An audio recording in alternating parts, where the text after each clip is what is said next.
shortly.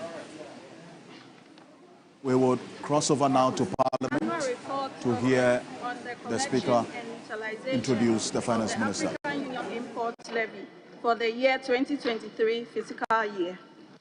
Honourable members, this annual report is also referred to the Finance Committee for consideration and report to the House. That being done, we now move to item 7 at page 2 of the order paper. Motion that this Honourable House approves the budget statement and economic policy of the government for the year ending 31st December 2024. Minister for Finance.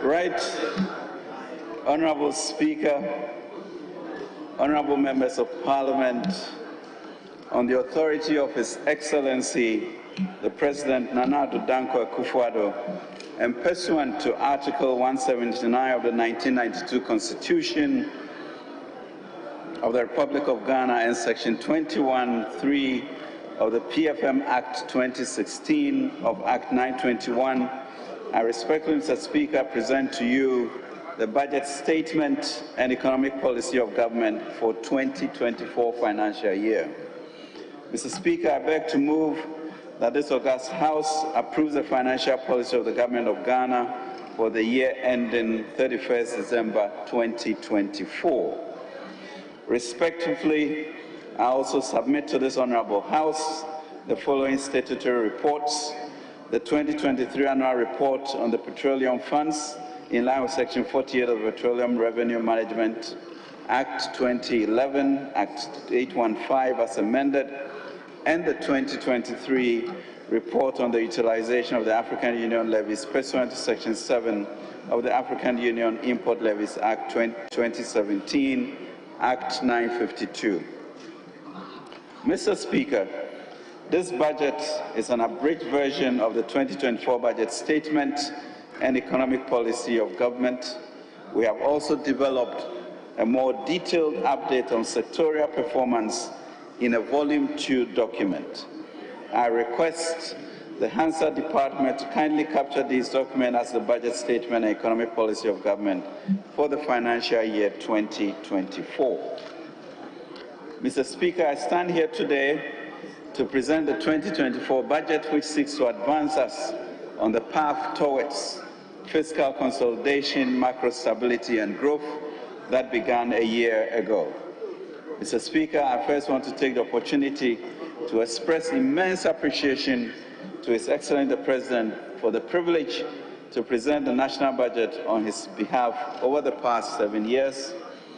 More importantly, I want to express my profound gratitude to God for the grace, mercy, and favor toward our nation. Together with the psalmist, let us say, "Bless the Lord, O my soul, and all that is within me, bless His holy name.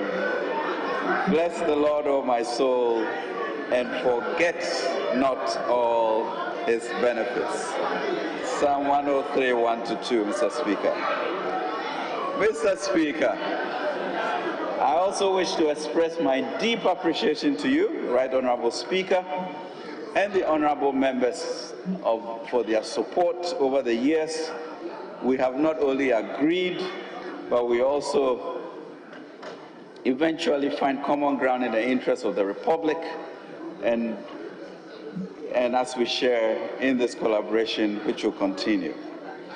Mr. Speaker, almost a year ago on Thursday, 24th November 2022, I presented the 2023 budget and, as always, gave an honest and forthright update on the economy, highlighting the extent of the challenges facing our country.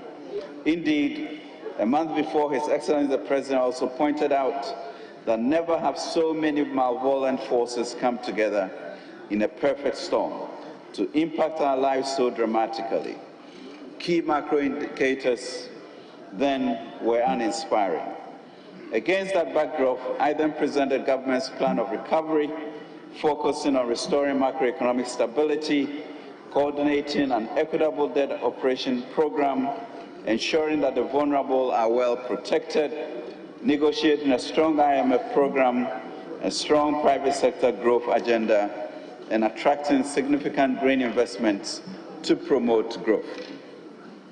Mr. Speaker, in 2 out of the last 7 years, 2020 to 2022, the Ghanaian economy has faced challenges. The economy, growing at an average of 7% over single-digit inflation, declining interest rates, and a stabilizing currency, suffered unforeseen shocks like many other economies. GDP growth slumped from 6.5% in 2019 to 0.5% in 2020, as the lockdown and closure of businesses and the ports had a devastating effect on the economy, triggering cost of living crisis that has made lives difficult for the Ghanaian people. Though battered and bruised, we are not broken, and our resilience is manifesting. Mr. Speaker, we also saw the damaging effect that the economic downturn had on Ghana's already stretched revenues. This was even made worse by the additional expenditures that were required during the COVID-19 pandemic to ensure that life and livelihoods were protected. Mr. Speaker, 2020 was also in an election year, the first ever election in the Fourth Republic with zero donor funding. However, government sensitivity to our people was remarkable. No layoffs in the public service, salaries were dutifully paid over the year, and free water and electricity for the entire population was provided, especially the lifeline consumers. Indeed, entrepreneurship was not ignored, as this House passed a 600 million cedi cap bus program for GEA, which was effectively deployed. Mr. Speaker, permit me to clarify that the disruption to our macroeconomic path over the last few years was not peculiar to Ghana. The global disruption to supply chains, adjustments to new forms of work, and shifts in demand pursued some of the most cataclysmic effects on inflation and growth worldwide. This set off the worst form of global cost of living crisis since World War II. We turned the corner when, in record time, we completed the IMF first review of 6 performance criteria, 3 indicative targets, and 3 structural benchmarks. Our task now and in the medium term is twofold: to maintain stability and to keep on growing. We are determined to remain on the course of increased growth, currency stability, and disinflation over the medium term. Our future growth prospects are certainly brighter, and I'm confident that this budget, this victory budget, this Nkunim budget, would ensure that we boldly walk on a sustainable path towards creating decent jobs and wealth for our people. For with national dedication, the Lord will continue to give us treasures from dark places and hidden riches in secret places. Mr. Speaker, our promise to all stakeholders, in particular to the people of Ghana, is that the Akufo-Addo government is determined to maintain the discipline, compassion, and creativity required to keep the economy stable and maintain the robust growth. Mr. Speaker, today I accordingly present the 2024 budget to set out the broad medium-term policy framework underpinning our approach towards recovery and stability with growth. Among other things, it provides a pathway towards fiscal consolidation and macro stability. It sets out the new debt sustainability path after the excruciating domestic debt operation with aftershocks on the financial sector. It outlines the policy priorities underpinning the 5-year growth strategy with focus on selected initiatives over the next 14 months. It comes just after the successful first review of the three-year, $3 billion IMF ECA program, where we reached a staff-level agreement on Ghana's performance in meeting the 6 QPCs, 3 indicative targets, and 3 structural benchmarks. In the U.S., Mr. Speaker, inflation surged from a low of 1.8% in 2019 to 6.5% by 2022, and is currently at 3.7%. We have seen this reflect in interest rate decisions by the U.S. Federal Reserve and also in benchmark yields. The yield on the 10-year U.S. Treasury instrument is currently at 4.6% compared to 1.4% 2 years ago. This is an economy whose currency is a global reserve currency. We see similar trends in the Eurozone and also in the UK. Inflation in the UK, Mr. Speaker, was 1.7% in 2019 and recorded at 11.1% in October 2022, a 41-year high. Mr. Speaker, in the media review, I informed the House that we had started turning the corner. Today, it is evident that we turned the corner when inflation started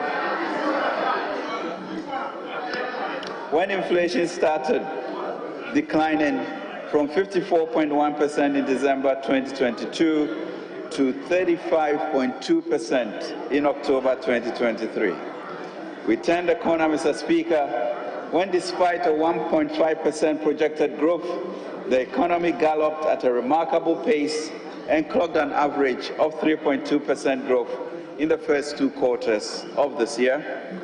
We turned the corner when the currency had been under severe pressure over the past 2 years, depreciated by a modest 6.4% in the past 9 months, compared to 53.9% a period in 2022. The performance of the cedi is also a reflection of the fact that confidence is back, revenues have improved, and that the recovery is indeed real and is here to stay. We turned the corner when companies started going back to the job markets to hire workers.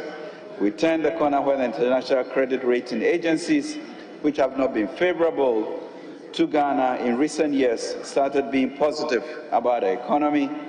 And we turned the corner when the banking industry started to record and report a profit after tax growth of 43.8% of 6.2 billion this half year. All of this, Mr. Speaker, deepens our democratic development by prioritizing resources for institutions to support the conduct of the 2024 general elections. It commits us to funding existing projects in roads, rural electrification, rural telephony, IPEP, and our areas. Mr. Speaker, the 2024 budget is even more significant because we cross, Mr. Speaker, the 1 trillion gross domestic product mark for the first time in our economic history. Let me repeat, Mr. Speaker, Ghana's economy under President Akufo-Addo in 2024, final year in office, is projected to be valued over 1 trillion Ghana cedis in 2024 from the 219.5 billion we inherited in 2016. Mr. Speaker, 2024, 1 trillion gross domestic product. Mr. Speaker, fundamentally, this is a government that is self-aware, reflective, and has been open throughout the process to incorporating citizens' feedback in preparing this budget. And as in previous years, we have prioritized stakeholder consultations. Consequently, we engage with and obtain valuable inputs from key stakeholders, including investors, traders, academia, organized labor, civil society organizations, bankers, development partners, faith-based organizations, a cross-section of the leadership, and other honorable members of Parliament. We also launched, Mr. Speaker, the Ghana Mutual Prosperity Dialogue on 2nd November 2024, a new and innovative platform, 23, to deepen our collaboration and partnership with the private sector. The platform aims to enhance the long-term competitiveness of Ghana and increase our attractiveness as a hub for businesses on the continent. This will have a standing committee co-chaired by the Minister of Trade and Industry, Minister of Finance, and the private sector. I want to assure our stakeholders that we have, as much as possible, reflected the proposals and recommendations from these engagements in the budget. There is much more to be done with the shared ideas, and the Mutual Prosperity Dialogues will be a robust and dynamic platform to inform future policy changes. Mr. Speaker, the Akosombo Dam spillage. Mr. Speaker, in the last few months, we have been witnesses to the devastating impact of the Akosombo Dam spillage. This follows excessive rainfall recorded in several parts of the country. To preserve the structural integrity of the dam, the Volta River Authority commenced controlled spilling on 15 September 2023. This led to the flooding of downstream communities in parts of Volta, Eastern and Greater Accra regions. The heavy rainfall also caused flooding upstream of the Akosombo Dam and impacted communities in the Savannah, Oti, and Bono East regions. Government, through VRA and NADMO and various agencies under the 13-member high-level interministerial committee headed by the Chief of Staff, comprising of the Ministries of Energy, Finance, Local Government, Environment, Interior, Health, Sanitation, and Water Resources, Defense, Roads and Highways, Education, Information, Health, and Gender, have subsequently, Mr. Speaker, provided various forms of support to the impacted communities. The support included food and related items, drinks, mattresses, mosquito nets, coils, clothes, baby food and diapers, sanitary pads, treated water services and storage tanks, solar lamps, sanitation services, of utility services, and some social infrastructure. Mr. Speaker, the visit of the officials of the Ministry of Finance and myself with VRA to the victims of the Akosombo Dam spillage in Mepe in the Volta region was truly revealing and sobering. Indeed, we empathize with the families that have been affected and displaced by the spillage. We met victims, townsfolk, children, and the chiefs, and of course, the Honorable Member of Parliament, Okujeto, during the visit.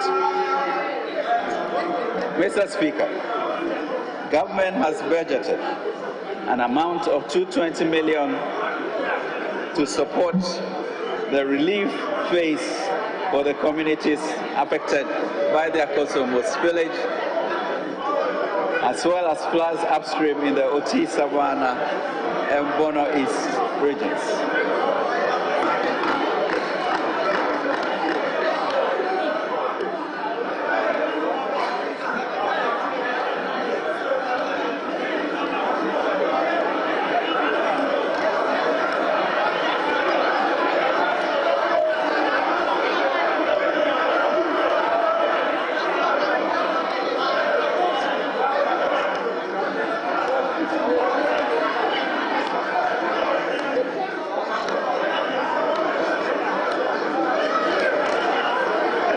Mr. Speaker. Honorable members, this is for your eyes only.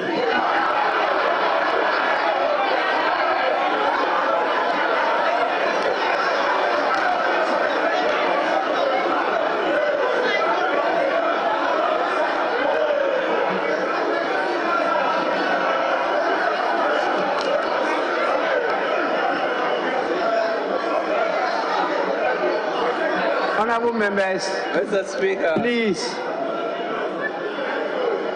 it is not for your mouth, it's for your eyes. So let's go on. Let's go on. Mr. Speaker, we couldn't help but to show a shot of the Honorable Member of Parliament, Okujeto, in this picture. Mr. Speaker, in addition, the Ministry of Finance, after the visit, was quickened to respond we have requested funding from the World Bank under the IDA Crisis Response Window to support the resettlement of the victims, restoration of livelihoods, compensation, and reconstruction of infrastructure in the affected communities.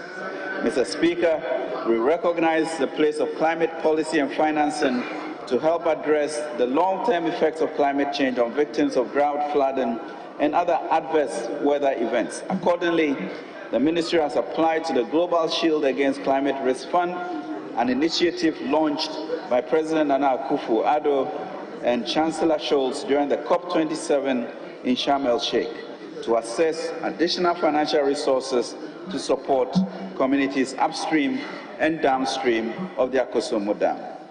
I convey the sincere appreciations of His Excellency the President and the entire government to all groups and individuals who have empathized with and supported the affected families. It is in the same spirit that we must continue to be grateful to God that no lives have been lost due to the devastating spillage from the Akosombo Dam and the support that we have all given.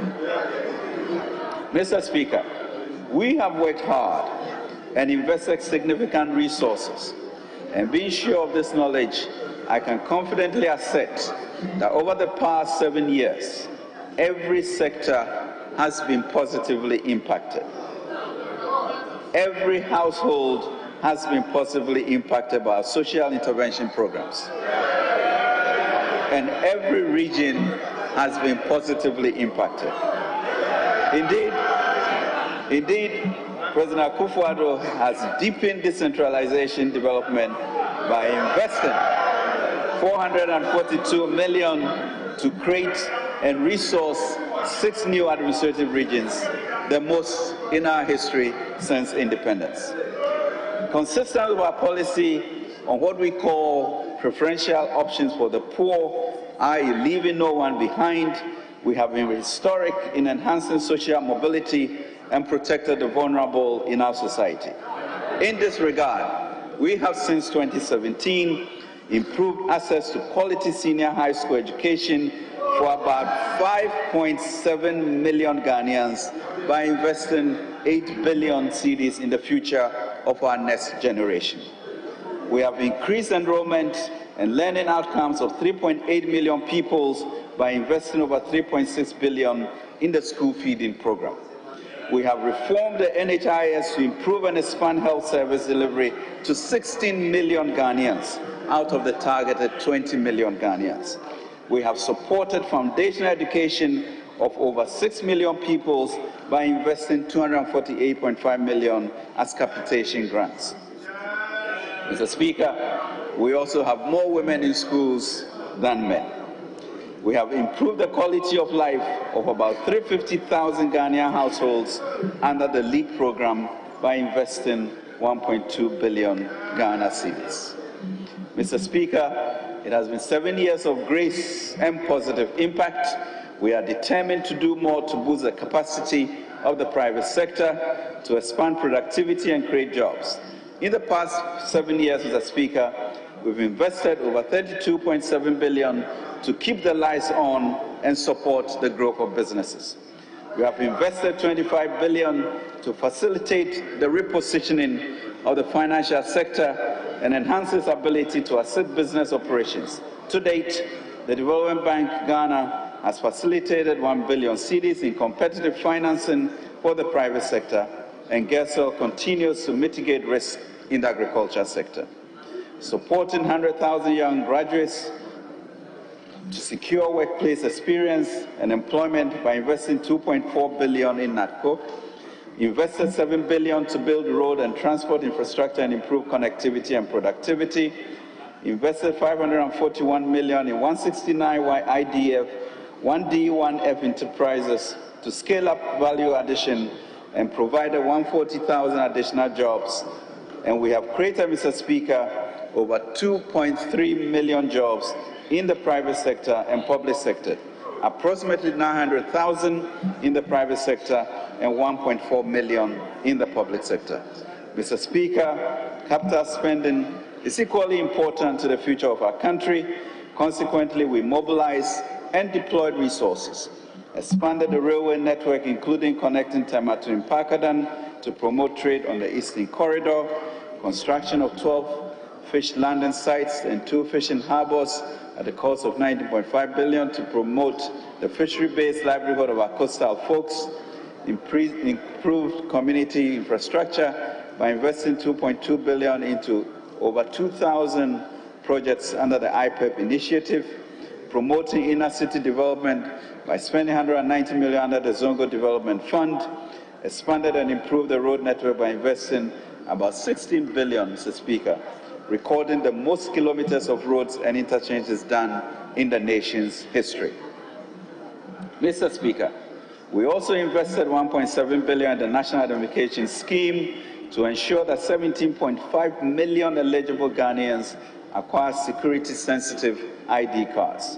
This has laid the foundation for a prosperous future where digitalization provides more convenience, introduces an added layer of efficiency in delivery of public services, and enhances our ability to safeguard our national interests.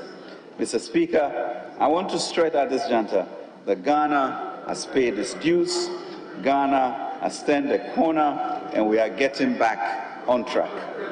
Despite these successes, we have to do more to reinforce our stability and guarantee decent jobs with good pay for the young people of our country.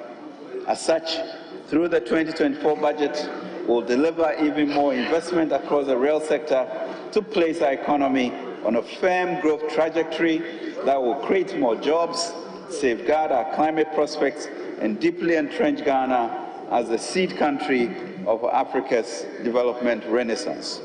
Mr. Speaker, we'll continue to invest in ongoing projects, and on the external front, we'll conclude negotiations with the Official Creditor Committee to ensure that the work on eligible externally funded projects resume. We will, through the Ghana Mutual Prosperity Dialogue, be intentional about collaboration with the private sector and our development partners to support local businesses, attract FDI, and enhance the economic prospects of our people. Indeed, given the potential to upscale and the multiplier effects that our small and medium-sized businesses possess, government intends to scale up support to young entrepreneurs and fledgling businesses with a singular aim to create sustainable jobs across all communities. In this view, the ministry has teamed up with MEDA and is committing $1 billion Ghana cedis to ensure that our enclave projects in developing our productive capacity for exports.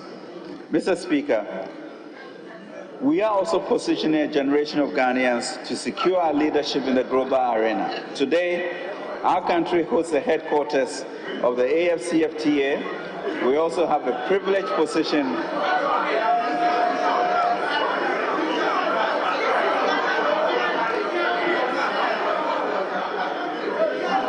Mr. Speaker, we are also positioning our generation to secure our leadership in the global arena. Today, our country hosts the headquarters of the AFCFTA. We also have a privileged position in leading the climate change charge. As the agreed host of the Climate Vulnerable Forum Secretariat, we are galvanizing a coalition of 68 nations and 1.7 billion people to shape the climate discourse and secure resources for a just energy transition. Mr. Speaker, that is the promise of this budget, and we'll keep our eyes firmly fixed on the future and build lasting prosperity for this and the next generation. Mr. Speaker, as members recall, we came into government in 2017 in a period of grave despondency, meager resources of 2 fish and 5 loaves. Today, we can only marvel at how the Lord has multiplied these resources. I'll now proceed, Mr. Speaker, to update the House on the macro fiscal performance of the economy. Mr. Speaker, global economic recovery remains sluggish primarily due to a confluence of setbacks, including the lingering effects of supply chain disruptions and geopolitical events, and the increasing cost of living across many economic blocs. The disruptions in energy and food prices and efforts to combat record-high inflation through tightening global monetary policies have considerably slowed down economic activity globally. According to the IMF's October 2023 World Economic Outlook, global economic growth is anticipated to decelerate from 3.5% in 2022 to 3% in 2023, and at best 2.9% in 2024. These projections are noticeably lower than the pre-pandemic historical average of 3.8% from 2000 to 2019. Projections of 3.1% global growth over the medium term are lowest in decades, and the prospects for countries to achieve higher living standards are also, therefore, bleak. Global inflation is expected to gradually decline because of monetary tightening and declining international commodity prices. Global inflation is expected to fall from its peak of 8.7% in 2022 to 6.9% in 2023 and further 5.8% in 2024. Mr. Speaker, macroeconomic imbalances are also improving, evidenced by falling inflation in most parts of the region. However, a slowdown in reform efforts, a rise in political insecurity within the region, and external downside risks, including China slowing down, could undermine growth. Mr. Speaker, please permit me to present the macro performance of the first 3 quarters of 2023 within the context of the targets that were set in the 2023 Mid-Year Fiscal Policy Review. Before I proceed, it's important that I restate the targets we set in the 2023 Mid-Year Fiscal Review. These include overall GDP growth of 1.5%, non-oil real GDP rate of 1.5%, end-period inflation of 31.3%, overall balance commitment of overall primary balance commitment of minus 5.7% of GDP, primary balance commitment basis of minus 5% of GDP, and gross international reserves, excluding oil funds, encumbered assets and pledged assets, sufficient to cover at least 0.8 months of imports of goods and services by end 2023. Mr. Speaker, provisional macroeconomic data on the performance of the economy for the periods Q1 to Q3 2023 demonstrated government's relentless commitment to keep us on the high road to recovery. The IMF rightly described Ghana's recent macroeconomic performance in the first review as compelling performance, and I quote, "Honorable members, may we wish to refer to the IMF's press release numbered PR23/339 and dated 6 October 2023 for this update. As I indicated during the 2023 Mid-Year Fiscal Policy Review, the prompt deployment of strong fiscal and monetary policy measures largely accounts for the continued macroeconomic stability and economic recovery. Growth in 2023 has been more resilient than earlier expected. Inflation has been on the decline faster than expected. The fiscal and external balances have improved, and the exchange rate has broadly stabilized. Mr. Speaker, government introduced the Gold for Oil policy in 2022. The policy, which leverages the Bank of Ghana's domestic gold purchase program, was intended to provide foreign exchange financing for the importation of petroleum products and help reduce demand for US dollars from the bulk import distribution and export companies who would have otherwise gone to the market to source forex for the importation of petroleum products. Since then, Mr. Speaker, under the Gold for Oil Reserves program, the Bank of Ghana has purchased a total of 17.89 tons, $1.14 billion US of gold to boost its gold reserves. In addition, under the G40 program, Gold for Oil program, 23 cargoes, circa 800,000 metric tons of gasoline and gas oil equivalent to 30% of national consumption have so far been imported. The G40 program has significantly contributed to the stabilization of the cedi-dollar exchange rate, 17 cedis to the dollar in November 2022 to 12 cedis to the dollar in November 2023, leading to a reduction in the export price of diesel from 23 cedis per litre, Mr. Speaker, to 12 cedis per litre today. Mr. Speaker, I will now update the House on the performance of our macroeconomic indicators. Real GDP growth averaged 3.2% in the first half of 2023, compared to 2.9% in the same period in 2022, signaling a strong rebound. Robust growth in services averaged 6.3%, and agriculture also averaged 6.2%. Sectors were the key drivers. It is instructive to note that the average growth of 3.2% for the first two quarters of 2023 is higher than 2023 revised growth target of 1.5%.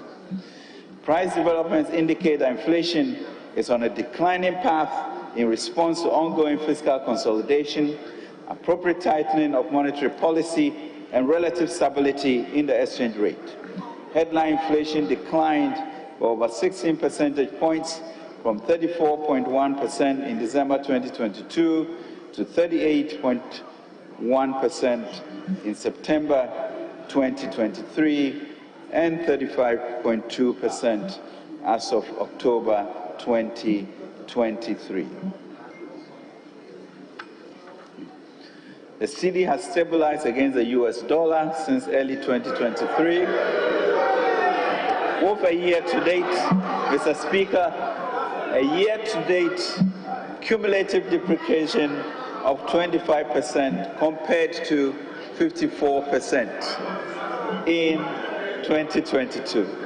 Specifically, Mr. Speaker, the cedi has only depreciated by 6.4% on cumulative basis since February 2023, compared to, Mr. Speaker, 53.9% over the same period in 2022. The stability of the cedi largely reflects the positive impact from the restoration of economic activity, including robust economic growth, improvement in the current account position, improvement in forex liquidity following the IMF ECF inflows, Bank of Ghana's domestic gold purchase program, reduced speculative forex demand as market confidence rebounds. Gross international reserves as of September 2023 stood at 5 billion 2.3 months import cover, compared to 6.3 billion 2.7 months import cover at the end of 2022, but expecting only a 0.8 months at mid-year when we stood here to pronounce where we were heading to. We are yet, Mr. Speaker, to reflect IMF, World Bank, and Cocoa Bond indications of approximately $2 billion by year-end. The current account turned positive at 1.1% of GDP at end June 2023, a monumental turnaround from the deficit of 2.1% of GDP at end December 2022. Likewise, the trade balance improved to a surplus of 2.6% of GDP as of end August 2023, from 0.7% of GDP surplus at end December 2022. Though interest rates moderated from December 2022 to the first quarter 2023, they picked up again as T-bills remain the key debt instrument in the debt market after the DDEP.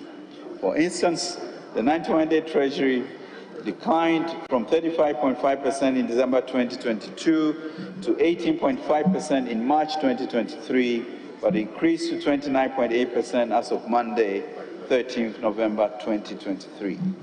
The overall budget deficit on commitment basis as of end August 2023 was a deficit of 3.0% 0% of GDP, outperforming the targeted deficit of 4.6% of GDP. The outturn largely reflects improvements in revenue mobilization and slower execution of expenditure. The corresponding primary balance on commitment basis was a deficit of 0.7% of GDP, also outperforming the target surplus of 0.9% of GDP. Public debt accumulation has slowed down significantly as government continued to consolidate its public finances and also reflects the impact of the domestic debt exchange program and the ongoing external debt restructuring. Total public debt has declined from 73.1% of GDP at the end of 2022, Mr. Speaker, to 66.4% of GDP as at September 2023. The completion of external debt restructuring is expected to further improve Ghana's debt to GDP ratio. Mr. Speaker, the 2023 fiscal framework was revised during the 2023 mid-year fiscal policy review to reflect updated macro-fiscal developments and align with the fiscal adjustment path under the IMF-supported PCPEC path. Mr. Speaker, the fiscal performance for the first 8 months of the year using provisional data shows significant progress towards a stronger fiscal consolidation.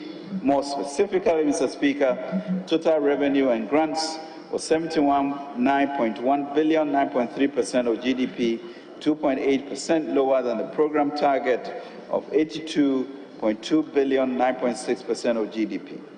Total expenditure commitment was 104.6 billion, 12.2% of GDP, 14.1% lower than the target of 121.8 billion, 14.2% of GDP.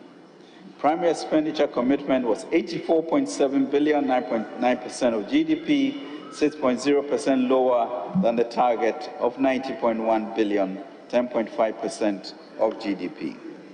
Primary balance commitment was a deficit of 5.5 billion, or 0.7% of GDP, compared to the target deficit of 7.9 billion, 0.9% of GDP. Overall fiscal balance commitment was a deficit of 25.4 billion, 3% of GDP, compared to target deficit of 39.6 billion, or 4.6% of GDP. And overall fiscal balance cash was a deficit of 26.1 billion, 3% of GDP, compared to the target deficit of 44.6 billion, 5.2% of GDP. Mr. Speaker, we are doing much better than predicted. Mr. Speaker, based on the overall macroeconomic objectives and the medium-term targets, the following macroeconomic targets are set for the 2024 fiscal year. Overall real GDP growth of at least 2.8%, non-oil real GDP growth of at least 2.1%, end period inflation rate of 5.0%, primary balance on commitment basis of a surplus of 0.5% of GDP, and gross international reserve to cover not less than 3 months of imports. Mr. Speaker, the 2024 and medium-term fiscal framework has been prepared in line with the objectives and policy priorities of a 3-year IMF-supported PCPEC program. The primary balance on commitment basis is the fiscal anchor we are using to assess our fiscal effort.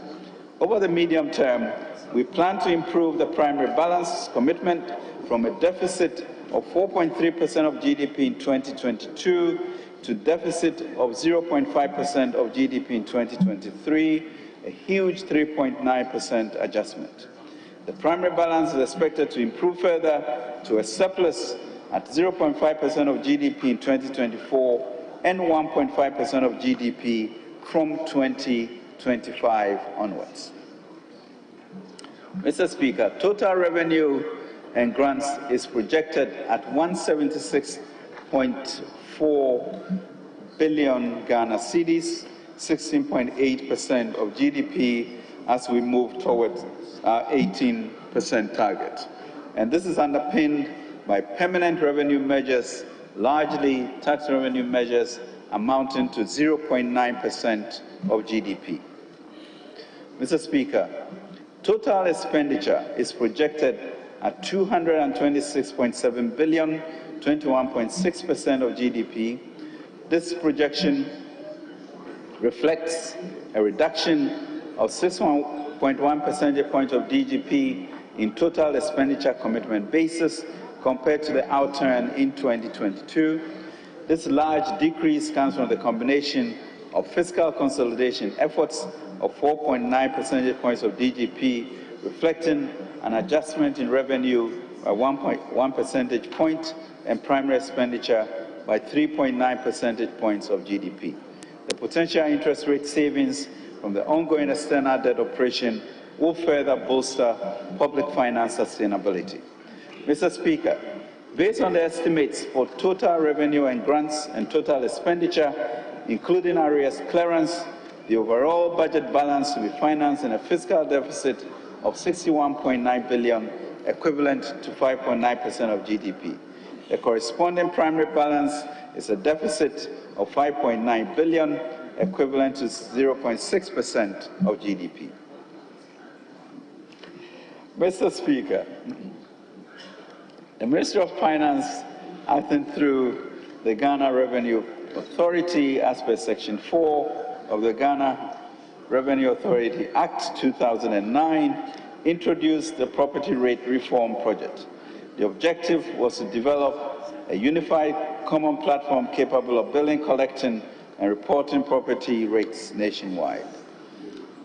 Mr. Speaker, the initiative has encountered some challenges that's making it difficult for the relevant bodies, including the Metropolitan, Municipal, and District Assemblies, to have access to their share of the property rate collection on time. Mr. Speaker, to address these challenges, government is reviewing the overall structures and processes to determine the optimal way forward. In the interim, districts will resume collection as these challenges are resolved. Mr. Speaker, tax reliefs. Our approach to tax policy since 2017 was to give significant relief to the private sector until expenditure pressures from 2020 required a more aggressive approach. It is important to note that in the short term, fiscal sustainability requires that we improve our tax ratios significantly, otherwise our long-term competitiveness will be eroded.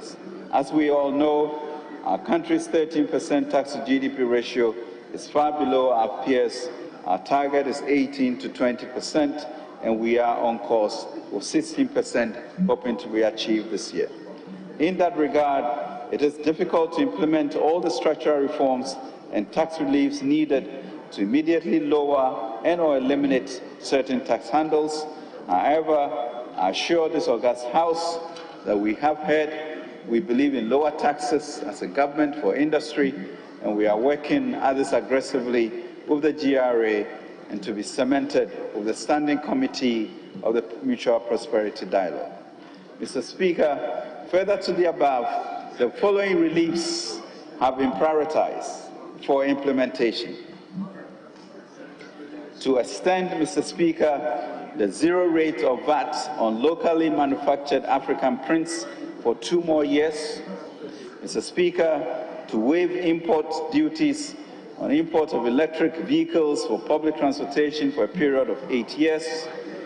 Mr. Speaker, to waive import duties on semi-knocked down and completely knocked down electric vehicles imported by registered EV assembly companies in Ghana for a period of 8 years. Mr. Speaker, to extend zero rate of VAT on locally assembled vehicles for 2 more years. Mr. Speaker, to zero rate VAT on locally produced sanitary pads. Mr. Speaker, to grant import duty waivers for raw materials for the local manufacture of sanitary pads. Mr. Speaker, to grant exemptions on the importation of agricultural machinery equipment and inputs and medical consumables, raw materials for the pharmaceuticals industry. Mr. Speaker, a VAT flat rate of 5% to replace the 15% standard VAT rate on all commercial properties will be introduced to simplify administration. To address the negative externalities of plastic waste and pollution, government will review and expand the environmental excise duty to cover plastic packaging and industrial and vehicle emissions. Mr. Speaker, the Stamp Duty Act 2005, Act 689, has not been reviewed since its enactment in 2005. To realign the rate with current economic realities, government in 2024 will review the rates and fees for stamp duties. The bands subject to ad valorem taxes will be expanded, while the specific rates will be reviewed. Mr. Speaker, a simplified tax return will be introduced as a means of promoting voluntary compliance as part of the modified taxation scheme for individuals in the informal sector. This approach will make it easier for taxpayers to fulfill their tax obligations to the state. Mr. Speaker, the Tripartite Committee has concluded negotiations on the national daily minimum wage. The tax-free portion of the individual income tax rate will accordingly be adjusted to take care of the change. Government recognizes the constraints our medical personnel face in providing health care for our citizens. With the passage of the Exemptions Act, government will engage the Ghana Medical Association on waivers for importation of vehicles to ease the transportation burden on our doctors. The policy will enable them to deliver quality and timely health care. Mr. Speaker, as a government, we have always been committed to protecting the quality of life of our people. Total wages and salaries for workers has increased from 14.7 billion in 2016 to 37.5 billion. All workers were paid full wages and salary on time, even when revenues plummeted during the COVID-19 pandemic. In the difficult economic challenges, we paid 15% cost of living allowance for 6 months in 2022 to cushion the 949,000 workers, some 50% more than we had in 2016. Mr. Speaker, as reported in the 2023 Mid-Year Fiscal Policy Review of the 2023 Budget Statement Economic Policy of Government, a spending arrears clearance and prevention strategy was developed and approved by Cabinet for implementation. This is part of the measures to achieve the objective of bringing public finances back on a sustainable path through improved efficiency in public spending.